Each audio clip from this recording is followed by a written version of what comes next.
বিস্কুটটা ভেঙে দেখাচ্ছি, দেখুন কতটা পারফেক্ট হয়েছে, কতটা সুন্দর হয়েছে। কারণ ওপর থেকে কিন্তু বিস্কুটের গায়ের রংটাই পুরো চেঞ্জ হয়ে গেছে। তো এইভাবে আমি সবগুলো বিস্কুটকে রেডি করে নেব।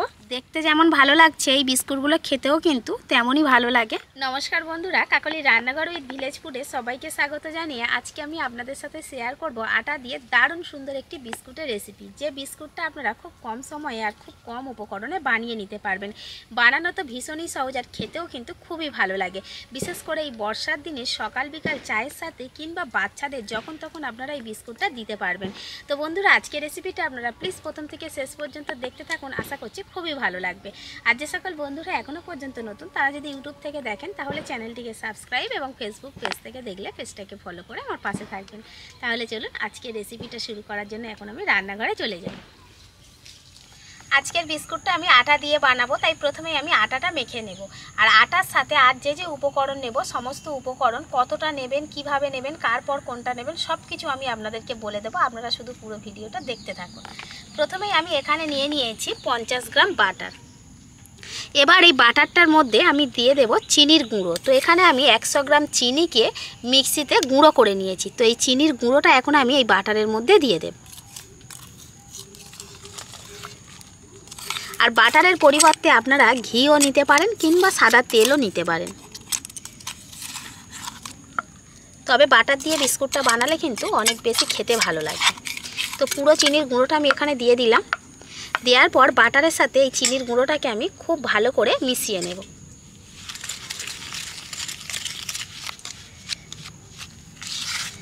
একদম দোকানের মতো পারফেক্ট বিস্কুট বাড়িতে বানাতে গেলে এই উপকরণগুলোর মাপটা কিন্তু ঠিকঠাক রাখতে হবে। তো বিস্কুট কিন্তু বন্ধুরা আমাদের প্রতিদিনের সঙ্গী, অর্থাৎ বিস্কুট ছাড়া কিন্তু চা কফি ঠিকঠাক জমে না। তাছাড়া বাচ্চাদের জন্য বাড়িতে বিস্কুট থাকা খুবই দরকার। আর এখন তো বাজারে বেশ নানান ধরনের নানান ফ্লেভারের বিস্কুট পাওয়া যাচ্ছে। তো আমরা যদি বাড়িতেও এইরকম নতুন ধরনের কোনো বিস্কুট বানিয়ে রাখি, তো বাচ্চাদের জন্য খুবই ভালো হবে, নিজেদের জন্যও ভালো হবে। খুব সুন্দর করে মেশাবো, মেশাতে মেশাতে দেখবেন একটু কিন্তু গলে যাবে। কেমন ক্রিমি ভাব আসছে, তো এরকম ক্রিমের মতো করে নিতে হবে মিশিয়ে মিশিয়ে।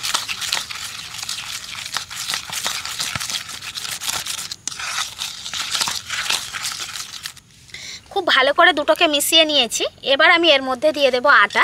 যে আটা দিয়ে আমরা প্রতিদিন বাড়িতে রুটি বানিয়ে খাই, তো সেই কিন্তু গমের আটা নিয়ে নিয়েছি। তো আটার পরিবর্তে আপনারা ময়দাও দিয়ে দিতে পারেন, তাতেও হবে।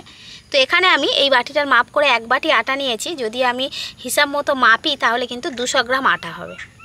তো মাপটা আমি ভালোভাবে বলে দিচ্ছি যাতে আপনারা বুঝতে পারেন। আর এবার এই আটার মধ্যে আমি দিয়ে দেবো কর্নফ্লাওয়ার। তো কর্নফ্লাওয়ারটা আমি ওই বাটিরই হাফ বাটি নিয়েছি, অর্থাৎ 100 গ্রাম রয়েছে।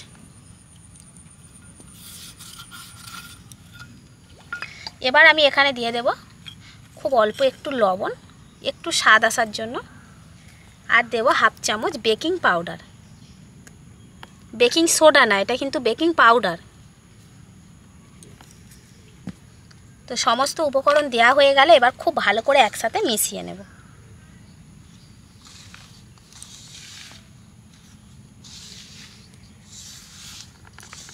চিনি আর বাটারের যে মিশ্রণটা ছিল, সেই মিশ্রণের মধ্যেই কিন্তু এই আটাটা মেখে নিতে হবে। কারণ এখানে আজকে কোনো জল দুধ কিছুই দেব না।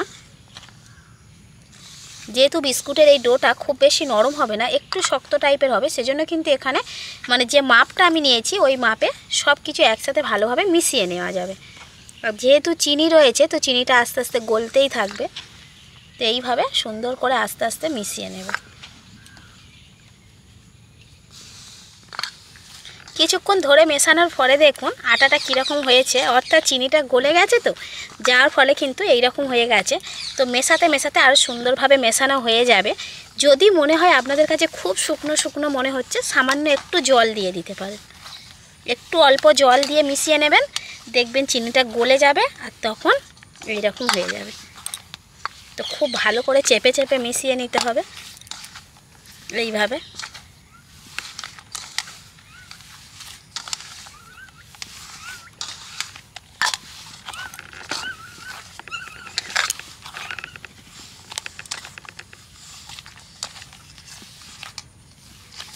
এবার উনুন জ্বেলে নিয়েছি, তো কয়েকটা বাদাম আমি ভেজে নেব। প্রথমেই ভেজে নিচ্ছি আমি কাজু বাদাম।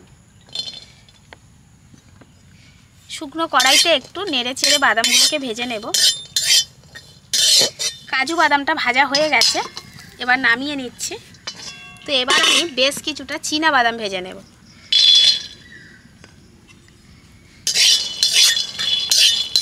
আপনারা চাইলে অন্যান্য কিছু বাদামও দিয়ে দিতে পারেন এখানে। সবগুলো বাদাম ভেজে নিয়েছি, আর উনানটা নেবাবো না, কড়াটাই আবার বসিয়ে দিয়েছি। এবার ঢাকা দিয়ে রেখে দেবো। কড়াটা ততক্ষণে ভালোভাবে গরম হোক, আর ওদিকে আমি বিস্কুটটা তৈরি করে আনি। ভাজা বাদামগুলো ঠান্ডা করে নিয়েছি, এবার মিক্সিতে একটু ঘুরিয়ে নেব। ঘুরিয়ে একদম পাউডার করে নেব না, একবারের মতো ঘোরাবো, একবার থেকে দুবার। এবার আমি বিস্কুটগুলো তৈরি করে নেব। তো ডোটা দেখুন, আজকের যে আটাটা মেখেছি সেই ডোটা দেখুন, খুব বেশি একদম একেবারে শক্ত করিনি, আবার একদম কিন্তু রুটির মতো নরমও করিনি। তো এবার এখান থেকে আমি অল্প অল্প করে আটা নিয়ে নেব, আর এইভাবে বিস্কুটগুলো তৈরি করে নেব। তো আজকের বিস্কুটের ডিজাইনটা আমি একটু অন্যরকম করব, তো যার যেমন পছন্দ সেরকমভাবে করে নিতে পারেন। আমি একটু লম্বা শেপে বিস্কুটগুলো বানাবো, তার জন্য এরকম লম্বা করে নিলাম। নিয়ে এরকম একটু হাতে তালুতে দিয়ে চ্যাপটা করে নেব, আর বিস্কুটের দুটো দিকে এইভাবে সূচ সূচ করে দেব, অর্থাৎ একটু সরু করে এইভাবে করে দেব।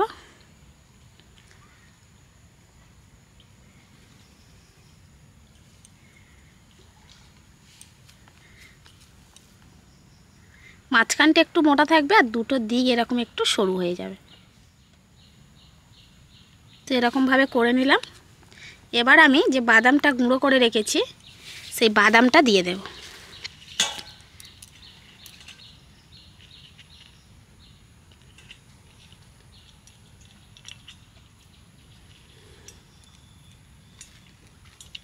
তো দেখুন একটা বিস্কুট কিন্তু তৈরি হয়ে গেল। আর ঠিক এই রকমভাবে আমি সবগুলো বিস্কুট রেডি করে নেব, নিয়ে আর এইভাবে থালার ওপর বসিয়ে দেব। কারণ এই থালাটার মধ্যেই কিন্তু আজকের বিস্কুটগুলো বেক করে নেব। তো থালার মধ্যে একটু সাদা তেল মাখিয়ে নিয়েছি।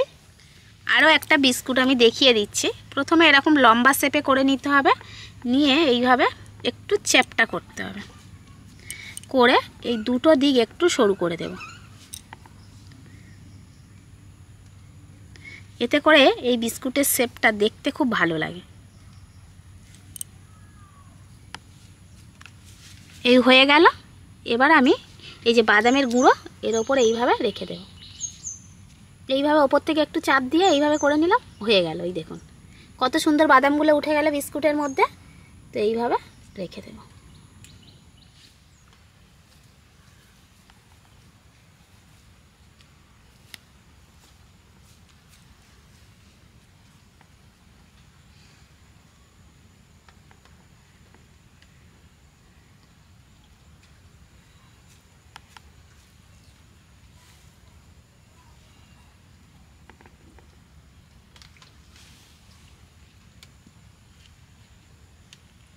কত তাড়াতাড়ি বিস্কুটগুলো বানানো হয়ে যাচ্ছে।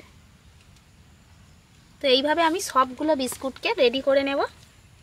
কড়া তো গরম হয়েই আছে। এবার আমি এই থালাটাকে নিয়ে কড়ার ওপর বসিয়ে দেব। তো কড়াইতে একটা স্ট্যান্ড দিয়ে দিয়েছি। এবার থালাটা আস্তে করে বসিয়ে দেব, কারণ কড়াটা খুবই গরম। তো এবার বসিয়ে দিলাম, ওপর থেকে চাপা দিয়ে দেব। একটা স্টিলের কিছু নিয়ে চাপা দিয়ে দেবেন। তো আমি এখানে একটা গামলি নিয়েছি, গামলি থালা হলে ভালো হয়। এটা চাপা দিলে কিন্তু বিস্কুটের রঙটা খুব সুন্দর আসবে, আর বিস্কুটটা খুব তাড়াতাড়ি বেক হয়ে যাবে। তো বন্ধুরা এবার আমি চাপা দিয়ে মাঝারি আঁচে জাল দেব পুরো আধ ঘন্টা।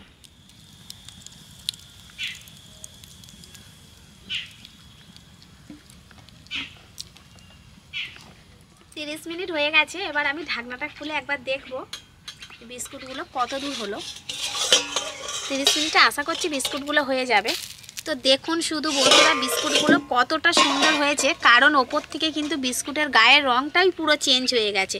দেখেই বোঝা যাচ্ছে যে বিস্কুটগুলো হয়ে গেছে। তো এবার আমি এই বিস্কুটের থালাটাকে নামিয়ে আগে বিস্কুটগুলোকে ভালো করে ঠান্ডা করে নেব। বিস্কুটগুলো প্লেটে করে তুলে নিয়েছি। দেখুন কতটা সুন্দর হয়েছে, দেখতে যেমন ভালো লাগছে এই বিস্কুটগুলো খেতেও কিন্তু তেমনই ভালো লাগে। বিস্কুটটা ভেঙে দেখাচ্ছি, দেখুন কতটা পারফেক্ট হয়েছে, খুব সুন্দর খাস্তা হয়েছে। বিস্কুটগুলো কড়া থেকে নামানোর সময় অর্থাৎ গরম অবস্থাতে একটু নরম মনে হতে পারে ওপর থেকে, তবে যখন একদম পুরোপুরি ঠান্ডা হয়ে যাবে একদম খাস্তার মচমচে লাগবে। তো এই বিস্কুটগুলো একসাথে আপনারা বেশি করে বানিয়ে নিয়ে একটা এয়ারটাইট কন্টেনারে করে ভরে রেখে দিতে পারেন। যেমন করে আমরা দোকান থেকে বিস্কুট কিনে এনে স্টোর করে রেখে দিই বাড়িতে, ঠিক সেরকমভাবে রেখে দিতে পারেন, আর যতদিন ইচ্ছা ততদিন কিন্তু আপনারা খেতে পারবেন। তো এই বিস্কুটগুলো বানানো দেখলেনই তো কত সহজ, কত কম উপকরণে আর কত তাড়াতাড়ি বানিয়ে নেওয়া যায়। তো আপনারাও কিন্তু অবশ্যই করে বাড়িতে এই একই সেম পদ্ধতি ফলো করে বিস্কুট বানিয়ে খেয়ে দেখুন, খেতে কতটা ভালো লাগে। আর বাড়ির যাকে খাবেন এই বিস্কুটটাই সেই কিন্তু খুশি হয়ে যাবে, আর বিশ্বাসই করতে পারবে না যে বাড়িতে হাতে বানানো হয়েছে। সবাই ভাববে যে দোকান থেকে কিনে আনা হয়েছে। তো অবশ্যই করে বাড়িতে বানাবেন। তো বন্ধুরা, আমার আজকের এই বিস্কুটের রেসিপিটা আপনাদের কেমন লাগলো সেটা কিন্তু অবশ্যই কমেন্ট করে জানাবেন। আর ভালো লাগলে লাইক, কমেন্ট, শেয়ার, সাবস্ক্রাইব এবং ফলো করে আমার পাশে থাকবেন। আর আমার নিত্য নতুন রেসিপিগুলো এইভাবেই দেখতে থাকবেন। তাহলে আজকের মতো এখানেই শেষ করছি। সবাই ভালো থাকবেন, সুস্থ থাকবেন, দেখা হবে পরের রেসিপিতে।